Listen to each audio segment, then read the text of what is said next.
Bonjour, bonsoir à tous. Aujourd'hui, on parle de Full Metal Alchemist Brotherhood.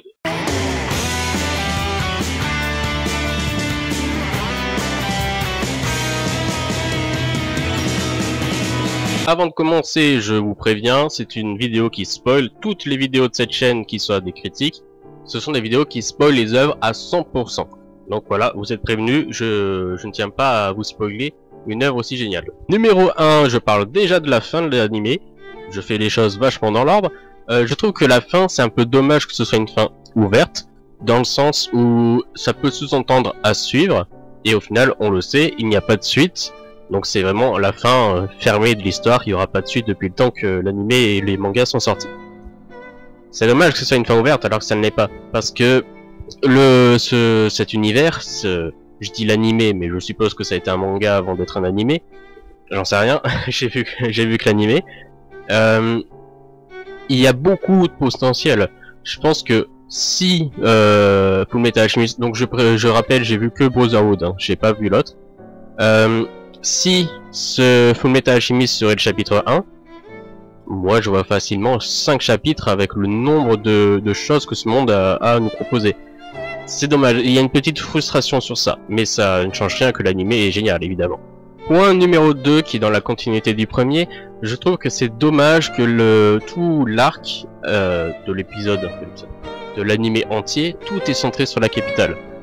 Évidemment, c'est justifié, hein, tous les intrigues, tout le centre de l'intrigue se passe avec les personnages qui sont dans cette capitale, mais je trouve que c'est dommage parce qu'au final, on ne découvre pas grand chose du monde qui nous est proposé.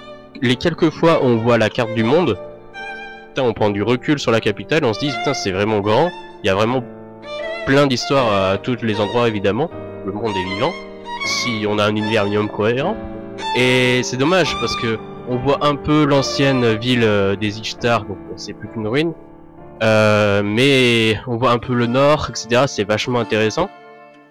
Et j'aurais voulu voir plus de choses.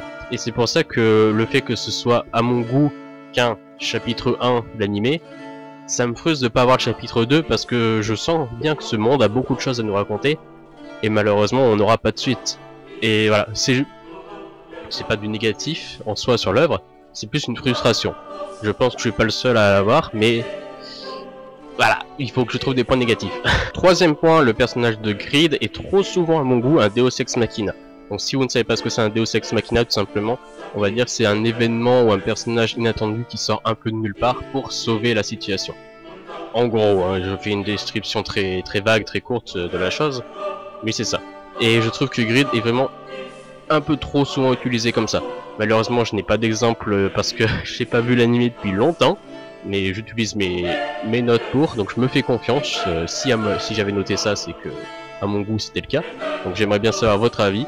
Mais Grid avait un peu plus de choses à raconter qu'être simplement un Deus Ex Machina par-ci par-là pour sauver des situations improbables. Quatrième point, l'utilisation des sorts, donc l'alchimie avec l'échange équivalent, etc. Je trouve qu'au début c'est bien présenté, mais après ça devient un petit peu flou. Tout simplement, déjà le rapport de puissance, je le trouve un peu flou. Je veux dire, pourquoi tel personnage est surpuissant, pourquoi tel personnage ne l'est pas, comment ils ont fait leur progression. On nous parle que tout simplement c'est dans des livres qu'ils apprennent, mais il n'y a pas trop une sorte d'école, une sorte de... Voilà, je trouve qu'en fait la progression des personnages est un petit peu floue.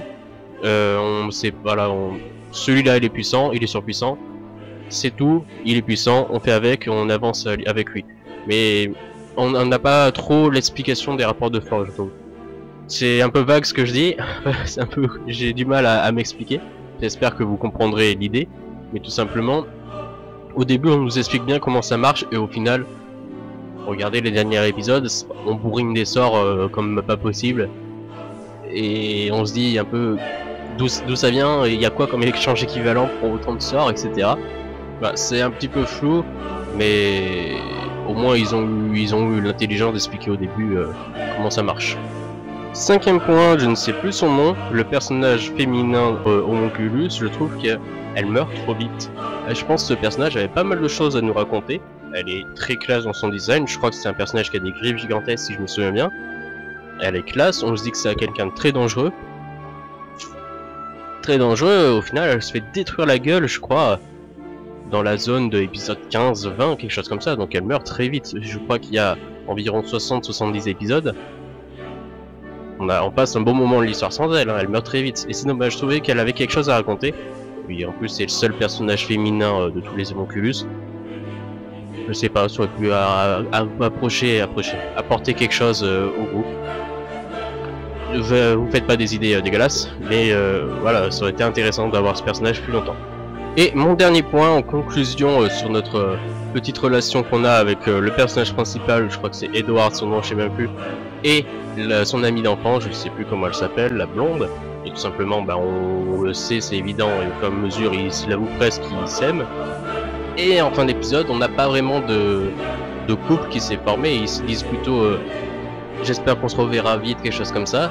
Mais voilà, je crois pas qu'on ait de câlin ou quoi que ce soit, on n'a pas de bisous de fin. C'est dommage, parce que ils vont très bien ensemble et au final, on n'a pas le droit à avoir ce couple en vrai. C'est dommage, voilà. Merci beaucoup d'avoir regardé cette critique. Alors, je suis conscient, il n'y a pas grand chose de négatif à dire pour un tel animé, mais j'avais vraiment envie de faire un épisode pour cet animé parce que, tout simplement, il est génial. C'est un animé que j'ai découvert très tard, malheureusement. J'aurais vraiment aimé le découvrir en étant dans la, je sais pas, 14-15 ans, je pense que j'aurais adoré. Mais c'est vraiment un animé qui m'est passé au-dessus. Et je l'ai découvert très tard, malheureusement. En tout cas, si vous l'avez pas vu, eh ben, vous êtes des sacrés connards parce que je viens de tout vous spoil.